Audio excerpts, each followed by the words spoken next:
Let's talk some USC recruiting. The Trojans, they get a big home win over Wisconsin. It was an early kickoff, Steve, but recruits still showed up. And it seemed like it was a successful weekend because you dropped some new RPM picks. Let us know who you are predicting to go to USC now. Josh, did you watch any of that USC Wisconsin game on your phone? Does the sun shine brighter out there? It's Southern California, baby. Yeah, of course it does. It looked on TV, that USC Wisconsin game. And the way USC responded, again, I think just continues to show recruits where this program is at from a culture standpoint, right? For so many years, we were used to USC bowing out, not being physical in line of the scrimmage, not tackling with a presence or urgency. They got down against Wisconsin coming off a tough loss in Ann Arbor. They collected themselves and shut out the Badgers in the second half and pulled away for a decisive win. Miller Moss threw for over 300 yards, had 3 touchdowns. Defense made a lot of plays. And I just think USC's got some good energy and mojo around their program right now. The commits loved being out there, being around each other. I talked to Elijah Vacona about that. Tristan Castro, one of their top defensive back commits. And they can't wait to get there and be around this coaching staff and this change that's going on and building USC back into a championship contender. Obviously, quarterback Julian Lewis was back out there, and that's huge. Yeah. You know, he's been saying all the right things to USC, still having dialogue with other programs. So we'll see what happens, right? You know, Auburn, Indiana, Colorado. We'll see if any of those can change his mind. I'm not sure he's shut down on other visits to other places.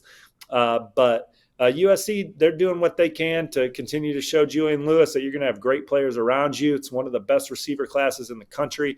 It's a phenomenal defensive haul to date. They want to add more defensive linemen, whether it's Jakeem Stewart reclassifying or on 300 defensive lineman Benny Patterson, who was supposed to visit this weekend, a Cincinnati commit.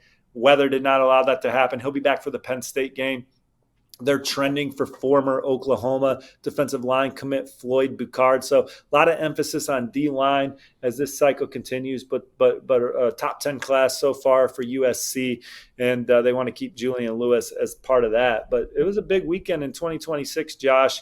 Put in some on-3 RPMs, a couple of them in favor of the Trojans. One was for the number 2 cornerback in the country, R.J. Sermons.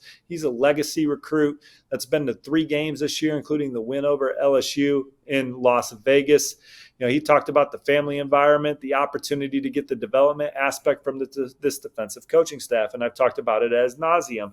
Lincoln Riley overhauled his entire defensive staff. Defensive coordinator Deontin Lynn is a secret weapon ace. He's got so much credibility with these prospects, as does guys like Doug Belk in the secondary. R.J. Simmons is a legacy recruit. His dad had another great visit. They like where the direction of this program's going. He's going to continue through his process, but I think USC's setting the pace, and my RPM reflects that. And then Deshaun Rideau is the number 7 running back in the country. He's been to a few USC games this year. He's also been to a couple UCLA games. Going into the season, the Bruins look like the favorite, but I think watching USC play this year, seeing the offense, seeing the need in the running back room, the dialogue he's having with the staff, I think he's building great connections with them. I think that the momentum's with USC, so my on-3 RPM reflects that. Another one I could be close to predicting, Josh, is Tamohini Topu, a defensive lineman from Santa Ana Mater Dei. He was showered with attention during his visit to USC on Saturday. Full court press on him.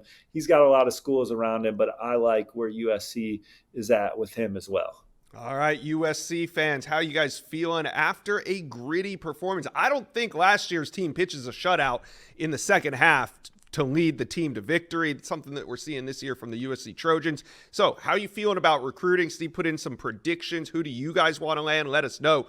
Comment section below.